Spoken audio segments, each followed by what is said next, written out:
Assalaamu calaykum waa ina salaamay dhammaan ummadda Soomaaliyeed ee ku xiran channelka Baraag Production.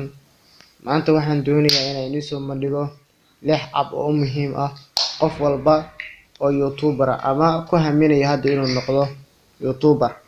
Haddaba casharkeena haddaan guda galno appka ugu horeeya ee muhiimka ah waxa weeye appka lagu magacaabo PixArt. Appkan waa app inaga caadi ahayn oo aad iyo aad u muhiim ah. Appka wuxuuna kuu suurtagelinayaa inaad ku edit gareysatid sawiradaada iyo sawirada adigu aad rabtid inaad qurxisid waxayna ku edit gareysid ayuu kuu suurtagelinayaa. Appka labaad waxa weeye appka la yiraahdo KineMaster. waa appkan weeye. Appkan asna aad iyo aad ayuu muhiim ugu yahay qof walba oo YouTuber ah ama raba hadda inuu noqdo. Appkan asaguna wuxuu kuu suurtagelinayaa inaad fiidiyoyadii ku edit gareysid, ku jarjartid, ku qurxisid baasna ku suurtagelinayaa. Appka kale oo aad iyo aad ku muhiimka ah waxa weeye appkan la yiraahdo Pixlabka. Appkan aad iyo aad ayuu muhiim u yahay wuxuuna kuu suurtagelinayaa asaguna inaad ku sameysid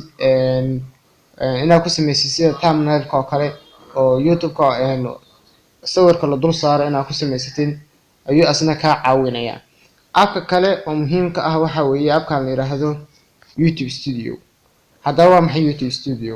YouTube Studio waxaa kala soconaysaa dhaqdhaqaaqa channel-kaaga kala soconaysaa oo wax walba oo channel-kaaga uu sameeyay sida subscribe-ta, views-ka, halkuu marayo adigu anywhere waxa weeye waxaan oran karnaa adigu wuxuu ka caawinayaa inaad u baahan wax laptop ah ama computer ah oo dhaqdhaqaaqii channel-kaaga oo dhan ayaad kala soconaysaa.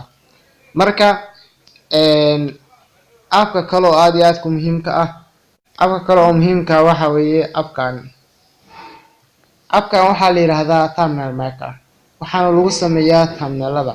Asaga PixArt-ga laguma sameeyo thumbnail-ka kaliya laakiin wax walba aad ku sameysan kartaa sida channel art-ga iyo logooyinka waxaas oo dhan ayaad ku sameysan kartaa.